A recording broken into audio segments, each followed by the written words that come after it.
இடம்பலம் entertainment வணக்கம். நம்ம வந்து இன்னைக்கு பேசப்போற ஒரு விஷயம், திரையரங்குகள்ல வெற்றிகரமா ஓடிட்டு இருக்கிற ஒரு திரைப்படம் பற்றினது. விஜயாண்டனி அவர்கள் நடிச்ச ஒரு படம்.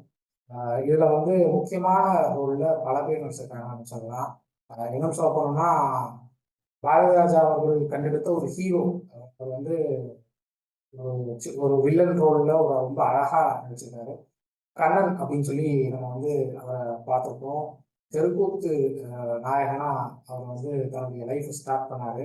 இன்னைக்கு வந்து ஒரு பிஸ்னஸ் மேனா இருக்காரு அவரு. பட் இன்னைக்கும் சினிமா இண்டஸ்ட்ரியில ஒரு இன்டர்வியூ பார்த்துட்டு டேரக்டர் அப்ரோச் பண்ணாரு அப்படிங்கிறதுனால இந்த படத்துல உடனே நடிச்சு கொடுத்ததா சொல்லப்படுது.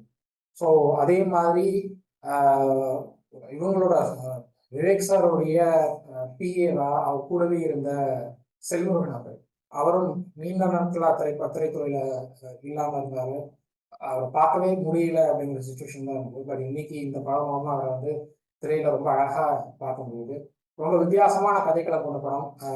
இன்னும் சொல்ல போனோம்னா ஒரு பொலிட்டிக்கல் சட்டையரா இந்த படம் வந்து ரிலீஸ் ஆயிருக்கு அப்படின்னு சொல்லலாம். ஸோ இந்த படத்தை பத்தி தான் நம்ம இன்னைக்கு பேசுறோம். நீங்க நம்ம கூட இதை பத்தி பேசுறதுக்காக பிரியா கொஞ்சம் நுழைஞ்சிருக்காங்க. வணக்கம். மகேஷ். அதான் இன்னும் ஃபுல்லா அந்த இதுவே சொல்லிட்ட மாதிரி தான் இருக்கு அந்த படத்தோடது.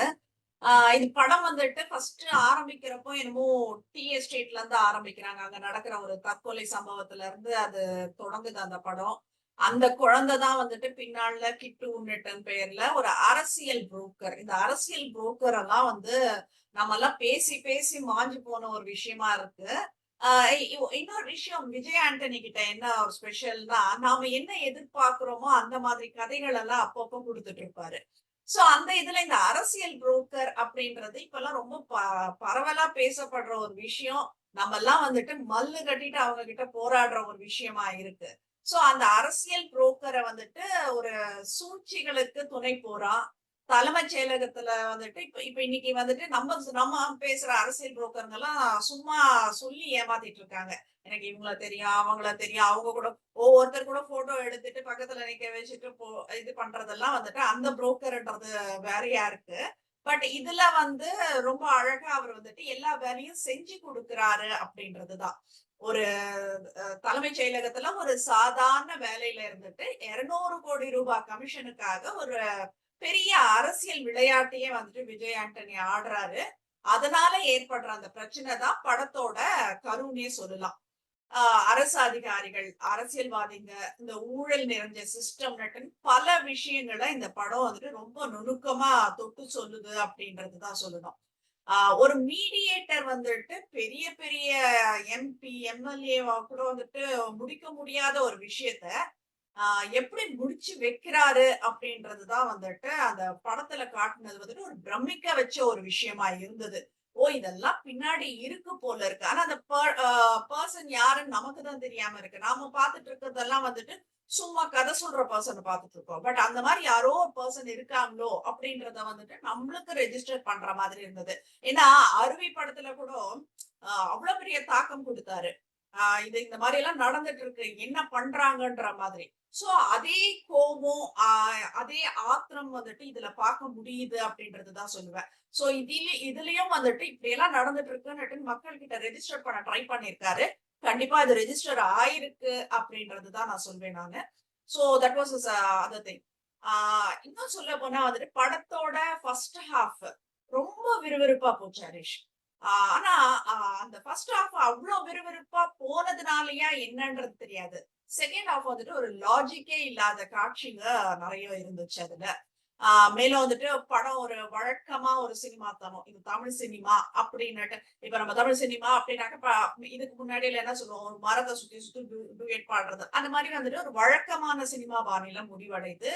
ஒரு ரொம்ப பெரிய குறையா இருந்தது. அதுவும் விஜய் ஆண்டனி படம்னாக்க என்னால அக்செப்ட் பண்ணிக்க முடியல.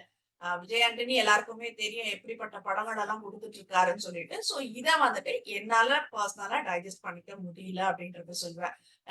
இன்டர்வல் வரைக்கும், அந்த இன்டர்மெஷன் வரைக்குமே பரபரப்பு அடங்காம ஓடுற பலம். ஆனா அதுக்கப்புறம் வந்துட்டு ஒரு தேவையான ஒரு நம்பகத்தன்மையுடனான காட்சிகள் இல்ல அதுல. ரொம்ப எமோஷனலா கனெக்ட் ஆகாம இருக்கிறது வந்துட்டு ஒரு பிரச்சனையா மாறுது அந்த இடத்துல. மேலும் வந்துட்டு நிறைய தகவல்கள் எப்படி சொல்றது, ஒரு டஸ்ட்பின்ல போடுற மாதிரி நிறைய விஷயங்கள் போட்டுட்டே இருக்காங்க. நீங்க ஒரு தகவல வந்து ஆணித்தரமா அது எவ்வளோ மனசுல பதியணுமோ அந்த மாதிரி எடுத்து சொன்னாக்கா பரவால்ல. எல்லா தகவலையும் எடுத்துட்டு போட்டீங்கன்னாக்கா மண்டையில ஏறாதுன்றதுதான். சோ நெறைய தகவல்கள், எக்கச்சக்கமான தகவல்களும், திருப்பங்களும்னுட்டு வந்து குவியறதுனால வந்துட்டு நெறைய குழப்பங்க தான் இருக்கு அந்த படத்துல அப்படின்றது சொல்லுவேன். உனக்கு எப்படி இருந்தது ஹர்ஷ்வரம்? கட்டித்தருமான் பார்க்கும்போது எனக்கு இது இன்னொரு ஜென்டில்மேன் அப்படிங்கிற மாதிரி தான் நான் பார்த்தேன் படத்தை. ஏன்னா இது வரைக்கும் தமிழ் சினிமால நம்ம வந்து நிறைய படங்கள் பார்த்துக்கலாம். இப்போ வந்து ஹீரோ பெஸ்டா இருக்கும், ஹீரோவுடைய இம்பார்ட்டன்ஸ், ஹீரோக்கு இம்பார்ட்டன்ஸ் கொடுத்து கதையை வேற ஒரு இடத்துக்கு தள்ளி போடுவாங்க. அதே ஆமா. மாதிரி ஹீரோ என்ட்ரிக்கு தனி சாங்ஸ் இருக்கும், ஹீரோ ஃபைட் சீன்ஸ்க்கு தனியா நிறைய செலவு பண்ணி வச்சிருப்பாங்க. பட் இந்த படத்துல அதெல்லாம் தாண்டி என்ன தேவையோ அதை வந்து அப்படியே கொண்டு போற மாதிரி தான் நான் கதையை பார்க்கறேன். ஒரு தேவையில்லாத இடத்துல கதையை நகர்த்தாம, இதுதான் கோர், கதையோட கோர், இந்த கோரை வந்து நாங்கள் அப்படியே ஃபாலோ பண்ணி இதை அப்படியே நாங்கள் கொண்டு போறோம் அப்படிங்கிறது தான் வந்து இந்த படத்துல நான் பார்க்குறேன். ஸோ அதைத்தான் பண்ணியிருக்காங்கன்னு நான் பார்க்குறேன். அண்ட் இது ரொம்ப ரொம்ப ஈஸியாக சொல்லணும் அப்படின்னா, ஒரு மலைவாழ் பெண்ணை வந்து கற்பழிச்சு கொலை பண்ணிடுறாங்க. அந்த அந்த கொலையை மறைக்கிறதுக்கு ஒரு காவல் ஆய்வாளர் உதவுறாரு. அவருக்கு முக்கிய பதவி கொடுக்கப்படுது. ஸோ இதெல்லாம் பண்றது யார் அப்படின்னா, ஒரு அரசியல் புரோக்கர் அப்படிங்கிற, அந்த அரசியல் ஆலோசகர் அப்படிங்கிற பேர்ல இயங்கக்கூடிய ஒருத்தர். எனக்கு அந்த அரசியல் ஆலோசகர் அப்படின்னு இவங்க சொல்லும்போது எனக்கு நம்ம தமிழ்நாட்டுடைய அரசியல் நிலவரங்களை பார்க்கும்போது, இங்க ஒரு கட்சியை ஒரு சின்ன பின்னமா ஆக்கி வச்சிருக்காரு. 2016ல இருந்து இப்போ வரைக்கும் 3 அணிகளா, 4 அணிகளா, 5 அணிகளா பிரிச்சு சின்ன பின்னமா ஆக்கிட்டு இப்ப எல்லாரும் ஒன்று சேரணும்னு ஒருத்தர் சொல்லிட்டு இருக்காரு. அரசியல் ஆலோசகர்ங்கிற பேர்ல ஒரு நாளிதழுடைய ஒரு இதழுடைய எடிட்டரா இருந்துட்டு சொல்லிட்டு இருக்காரு. ஸோ அவர் தான் எனக்கு அந்த ரோல் பார்க்கும்போது ஞாபகத்துக்கு வந்தார். ஏன்னா உங்களுக்கு அவர் கட்சிகளை துண்டாடுறாரு அப்படின்னா, இங்க மக்களை துண்டாடக்கூடிய ஒரு அரசியல் ஆலோசகர் தான் வந்து இவங்க காட்டுறாங்கன்னு நான் பாக்குறேன். அவ்வளவுதான் பெரிய டிஃபரன்ஸ் இருக்கு, வேற ஒன்றும் டிஃபரன்ஸ் இல்லைன்னு நான் பாக்குறேன். அண்ட் இதெல்லாம் ஒரு பக்கம் போக, இன்னொரு இடத்துல அரசியல் புரோக்கரா, இன்னும் சொல்ல போனா தலைமைச் செயலகத்தினுடைய அத்தனை அடுக்குகளையும் புகுந்து செல்லக்கூடிய அளவுக்கு செல்வாக்குள்ள நபரா விஜய் காட்டுறாங்க. அமைச்சர்களுடைய சிபாரிசு ஆகட்டும், அதிகாரிகளுடைய பணியிட மாற்றம் விஷயங்களாகட்டும், எல்லாத்துலயுமே வந்து அவருக்கு வந்து அதிகாரம் இருக்கக்கூடிய ஒரு செல்வாக்கு மிகுந்த நபரா அவரை காட்டுறாங்க. தனக்கு கிடைக்கிற கமிஷன் தொகையில கூட இல்லாதவங்களுக்கு செய்யணும் அப்படிங்கிற ஒரு எண்ணத்தோட அவர் செயல்படுற மாதிரி காட்டுறாங்க. அதுல நான் கம்யூனிஸ்ட் பார்வையை நான் பாக்குறேன். மக்கள் படம் மக்களுக்கே அப்படின்னு சொல்லி கம்யூனிஸ்ட் பார்ட்டிஸ் ஒரு ஒரு இடத்துல வந்து கொள்கைகளா வச்சிருந்தாங்க. ஸோ அந்த கொள்கையை வந்து இந்த படத்துல காட்டுற மாதிரி தான் நான் பாக்குறேன். அண்ட் இன்னைக்கு இன்னைக்கு நடக்கிற இந்த தமிழ்நாடு கவர்மெண்ட்ல கிச்சன் கேபினட் அப்படின்னு சொல்லி நிறைய விஷயங்கள் போயிட்டு இருக்கு. நம்ம வந்து யார் பண்றாங்க என்னங்கிற விஷயங்களை நான் அதுக்குள்ள போகிறது விரும்பல. பட் வந்து இந்த கிச்சன் கேபினட் சம்பந்தப்பட்ட அந்த காட்சிகளையும் இந்த படத்துல வந்து ரொம்ப அழகா காட்டியிருக்காங்க. சிஎம்க்கு ஏதாவது தேவைன்னா அவங்க ஒய்ஃப் சொல்றது, இந்த அரசியல் ஆலோசகருக்கு ஏதாவது தேவைன்னா அவங்க ஒய்ஃப்கிட்ட கேட்டு செயல்படுறது. ஸோ இதெல்லாம் இந்த கிச்சன் கேபினட் கேட்டு நடந்தா அரசாங்கம் எப்படி இருக்கும் அப்படிங்கறத ரொம்ப அழகா காட்டியிருக்காங்க அப்படிங்கிறதையும் நான் இங்க பார்த்தேன். அண்ட் அதுக்கடுத்து இந்த படத்துல ட்விஸ்ட் வரக்கூடிய காட்சி அப்படின்னா, ஒரு 200 crores டீல் வருது. ஒரு லேண்டை முடிக்க சொல்லி ஒரு 200 crores டீல் வருது. அந்த டீலை வந்து முடிக்கிறதுக்காக அரசியல் கொலைகள் எல்லாம் வந்து விஜயாண்டி அவர்கள் செய்கிறாரு. ஸோ ஆனாலும் அந்த டீல் சக்சஸ்ஃபுல்லா முடிஞ்சாலும் அந்த லேண்ட் எதுக்காக பயன்படுத்தப்படும்னு நினைச்சாங்களோ அது அது மாதிரி பயன்படுத்தப்படாதுன்னு தெரிய வரும்போது அந்த அமௌண்ட் ரிட்டர்ன் ஆகுது. இந்த விஷயம் அந்த அரசியல் ஆலோசகர் அவருக்கு வந்து தெரிவிக்கப்படுது.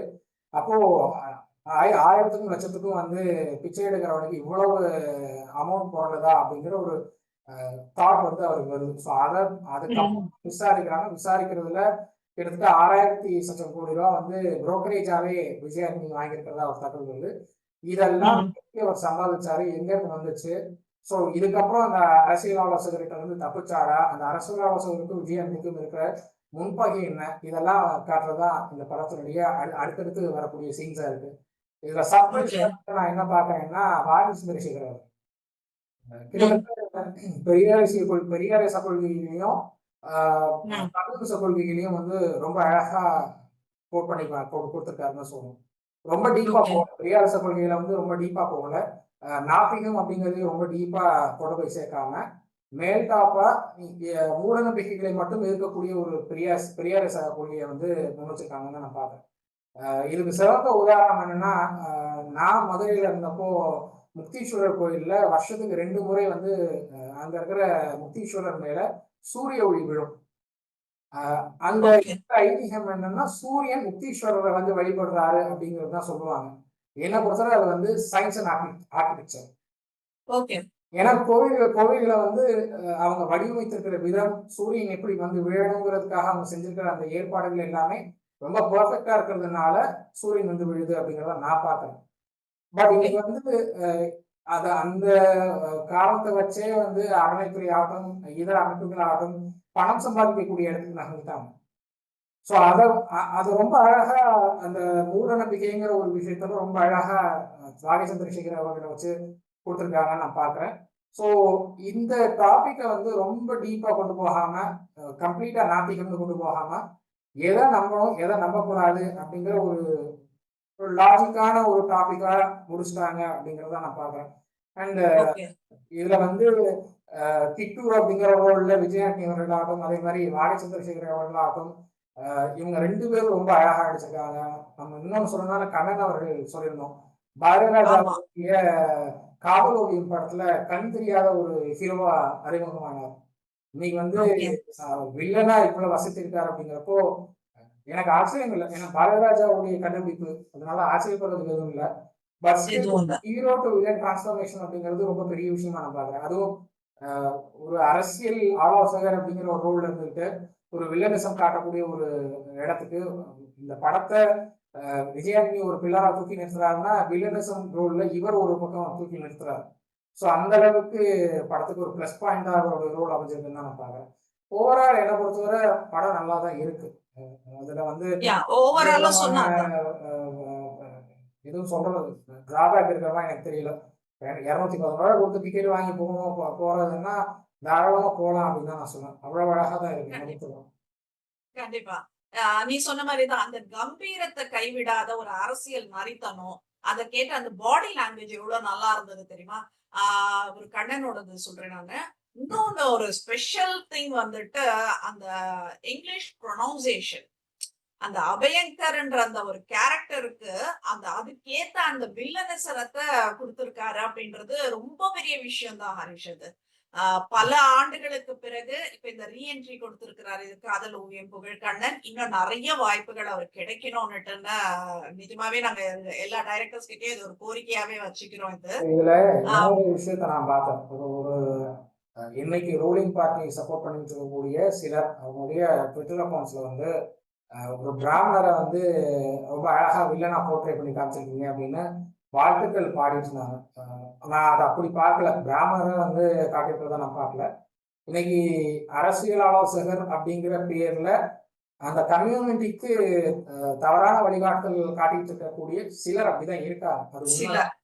மறுக்க முடியாத விஷயம். ஏன்னா நான் இப்ப முன்னாடியே சொன்ன மாதிரி 2016 வந்து ஒருத்தர் அவங்க அரசியல் கட்சிக்கு முன்னாடி கொண்டாடிட்டு இருக்காரு. எதுக்கு நீங்க தர்மயுத்தம் போங்கன்னு அவர் சொன்னாருன்னு யாருக்கும் தெரியாது. எதுக்கு இப்ப எல்லாரும் ஒண்ணு சேரணும்னு அவர் சொல்றாருன்னு யாருக்கும் தெரியாது. எல்லாரும் ஒண்ணு சேரணும்னா அப்ப எதுக்கு அன்னைக்கு கட்சியை உடைச்சீங்கன்னு கேட்டாலும் அதுக்கும் அவர்கிட்ட பதில் இருக்காது. பதில் இல்ல.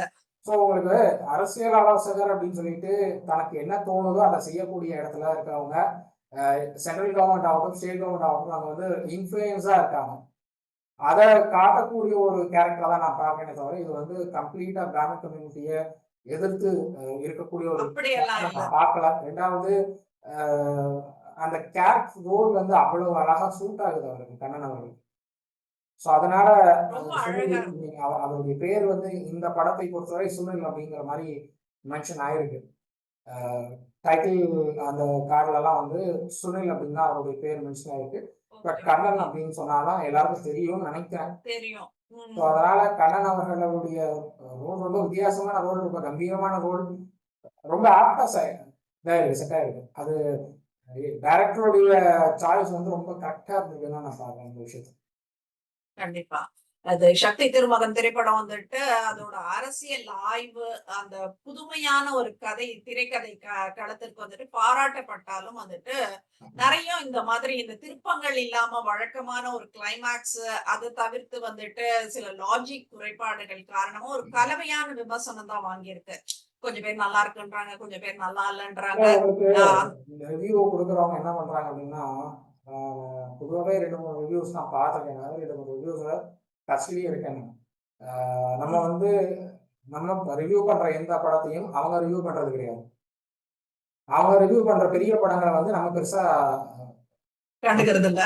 பிடிச்சிருக்கோ பிடிக்கலையோ ஓப்பனா சொல்றோம் நம்ம. பட் அவங்களுக்கு வந்து அந்த பெரிய படம் ரிலீஸ் ஆகும்போது அந்த படம் நல்லா இருக்குன்னு சொல்றாங்க. தியேட்டர்ல போனா அது அப்படியே அப்சைட் டவுனா இருக்கு. அவங்க சொல்ற ரிவ்யூக்கு நேர்மாறா இருக்கு. ஸோ கண்டிப்பா. கிட்டத்தட்ட பே பண்றாங்க அப்படிங்கிறத தான் நான் பார்க்குறேன். ரிவ்யூஸ் எல்லாருக்கும் பே பண்றாங்க அப்படின்னு தான் நான் பார்க்குறேன். அதுல நம்ம சேனல் மாதிரி ஒரு 2 3 சேனல் விதிவிலக்கா நிக்குது. கண்டிப்பா. நம்ம யார்கிட்டயும் வந்துட்டு பேமெண்ட் வாங்கிட்டு இவங்களுக்கு சார்ந்து பேசுறது, அவங்களுக்கு எதிர்த்து பேசுறதெல்லாம் கிடையாது. நமக்கு எப்படி இருக்கு அந்த படம், அதுல என்ன இருக்கு அத மட்டும் தான் நம்ம பேசிட்டு இருக்கோம். ஏன்னா சின்ன சின்ன விஷயங்கள், சின்ன சின்ன படங்கள் எல்லாம் நம்ம நிறைய பேசிட்டு இருக்கோம். சோ இதுல விஜய் ஆண்டனி வந்துட்டு என்ன சொல்றது, ஒரு எக்ஸ்பெக்டேஷனுக்கு மீறின லெவல்ல இருக்கிறவரு. ஏன்னா இந்த மாதிரி கதாபாத்திரங்கள்லாம் நான், சலீம், பிச்சைக்காரன் இந்த மாதிரி திரைப்படங்கள் எல்லாம் வந்துட்டு ரொம்ப அழகா நடிச்சிருப்பாரு. சோ அதே மாதிரி வந்துட்டு ஒரு விஜய் ஆண்டனி படம் அப்படின்னாலே வந்துட்டு ரொம்ப ரொம்ப ரொம்ப எதிர்பார்ப்பு ஜாஸ்தி இருக்கு. அதனால அவர் சொதப்பாம இருக்கணும்ன்றதுதான் வந்துட்டு என்ன பொறுத்தவரை விஜய் நம்மளோட. ஆண்டனி அவர்களுக்கு சூட்டபிளான ரோல் இதுதான். ஓகே. ரொம்ப சூட்டபிளான ரோல் இது. கிட்டத்தட்ட நானுக்கு அப்புறம் நான் பார்க்குற ரொம்ப சூட்டபிளான ரோல் இதுவாக தான் இருக்கும். அதுக்கு முன்னாடி இது வரைக்கும் எந்த படத்துலயும் அவ்வளவு சூட்டபிளா ஒரு ரோல் நான் பார்த்ததே கிடையாது. நான் தான் ஓகே. அவருடைய முதல் படம் நான். அதுக்கப்புறம் இந்த படம் ஒரு நல்ல சூட்டபிளான ரோலை கொடுத்துருக்குன்னு தான் பார்க்குறேன். இதே மாதிரி ரோல்ஸ் சூஸ் பண்ணி நடிச்சா இன்னும் பெட்டரா இருக்கும். பெட்டரா இருக்கும். இதையும் தாண்டி அவர் வந்து இசையமைக்கிறேன்னு சொல்லியிருக்காரு. நிறைய படங்களுக்கு நான் இசையமைக்க போறேன், ப்ரொடியூஸ் பண்ண போறேன், நடிக்கிறத குறைத்துட்டு ப்ரொடியூஸ் பண்ண போறேன், இசையமைக்க போறேன்னு சொல்லியிருக்காரு. ஸோ அதுவும் இசையமைக்கிறதுல கொஞ்சம் கான்சன்ட்ரேட் பண்ணா கொஞ்சம் பெட்டரா இருக்கும்னு நான் எதிர்பார்க்கிறேன். ஏன்னா கண்டிப்பா. விஜயாண்டி அவர்கள் மாதிரியான ஒரு இசையமைப்பாளரை தமிழ் சினிமா இழந்துடக்கூடாது. ரொம்ப ம், வித்தியாசமான ம். வார்த்தைகள், ஜிப்ரிலா வார்த்தைகள்லாம் பயன்படுத்தி ஆமா. அன்னைக்கு ஒரு பக்கம் இளையராஜா, இன்னொரு பக்கம் தேவா, இன்னொரு பக்கம் ஏ.ஆர். ரஹ்மான்னு வரிசை கட்டி தமிழ் உட்பட வரிசை கட்டி எல்லா மியூசிக் டைரக்டரும் இருந்தபோது அவங்க எல்லாரையும் மீறி ஒரு புதுமுக மியூசிக் டைரக்டரா அறிமுகமானாரு. அந்த ஜிப்ரிஷ் வார்த்தைகளுக்குன்னே ஒரு ஃபேன்ஸ் இருக்காங்க அவருக்கு. ஆமா. ஆமா. ஸோ கண்டிப்பா. அதை அவர் மெயின்டைன் பண்ணி அப்படியே கொண்டு போகணும் அப்படிங்கிறது தான் அவருடைய ரசிகரா நானும் சொல்ல விரும்புறேன்.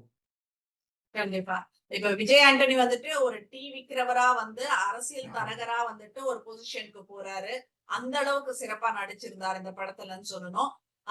இன்னும் கவனமா செயல்படுத்தப்படும் இந்த திட்டங்கள் வந்துட்டு முன்னிலைப்படுத்தும் காட்சிகள்ல வந்துட்டு அவர் ரொம்ப சிறப்பா செயல்பட்டிருந்தாரு அப்படின்றத சொல்லிக்கணும். அரசு அமைப்பால இந்த கைவிடப்பட்ட ஒரு சாதாரண மனிதனோட விரக்தியும், அந்த நம்பிக்கை இல்லா தன்மையும் ரொம்ப வெளிப்படையா அவரு காட்டுறதுக்கு ரொம்பவே முயற்சி பண்ணியிருக்காரு. அதுல அவரு ஜெயிச்சிருக்காருன்னும் சொல்லுவேன். ஒரு ஆ சீன் நான் சொல்லணும்னா ஒரு சீன் அந்த விலைப்பட்டியல் சொல்றாரு. ஆ ஒவ்வொருத்தரும் ஆ விலைப்பட்டியல் சொல்லிட்டு பால்ல இருந்து நீங்க சாப்பாடு வரைக்கும் இருக்கிற அந்த விலைப்பட்டியலாம் சொல்லிட்டு ஒவ்வொன்றுக்கும் வரி விதிக்கிறாங்க. ஒவ்வொன்றுக்கும் இவ்வளவு காஸ்ட் ஆகுது. ஆனா இந்த காஸ்ட்னால யாருக்கு என்ன பாதிப்பு, யாருக்கு என்ன லாபம் அப்படிங்கிறத ம். ரொம்ப அழகா இந்த படத்துல கொடுத்துருக்காங்க. 2வது மிடில் கிளாஸ்ல இருக்கிறவன் அப்பர் மிடில் கிளாஸ்ல இருக்கிறவன் மிடில் கிளாஸ் ஆகுறான். மிடில் கிளாஸ் இருக்கிறவன் லோவர் மிடில் கிளாஸ் ஆகுறான்.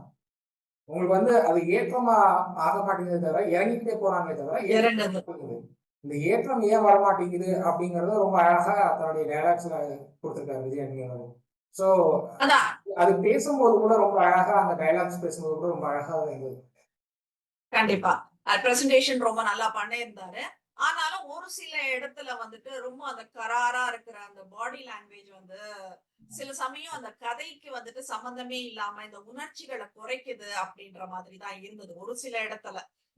அவரோட பாத்திரம் வந்துட்டு ஒரு நல்ல வசதியா உணர்ந்தாலும், இந்த கதைக்களத்தின் தீவிர தன்மை வந்துட்டு அவருக்கு ஒரு அழுத்தம் குடுப்பது போல தான் இருந்தது. அவரு ஒரு சில சீன்ஸ் பார்க்கிறப்போ.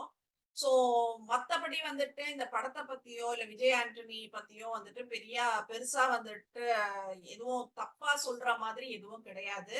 ஆ ஒரு ரீசனபிள் ரேட்டுக்கு ஒரு தரமான படம், ஒரு நல்ல படத்த போய் பார்க்கலாம் அப்படின்றது தான். நம்ம 1000, 500 எல்லாம் குடுத்துட்டு போய் பார்க்க போறதில்ல. சோ இருக்கிற அந்த டிக்கெட் விலைக்கு வந்துட்டு அதுக்கான இது ஜஸ்டிஃபை பண்ணியிருக்காங்க அப்படின்றத நாங்க சொல்லிக்கிறோம். படம் தாராளமா எனக்கு அந்த பார்க்கலாம். டிக்கெட் விலையிலும் நான் சொல்ல வேண்டிய விஷயம் ஒண்ணு இருக்கு. ₹170 டிக்கெட். ஜிஎஸ்டி ₹6.30.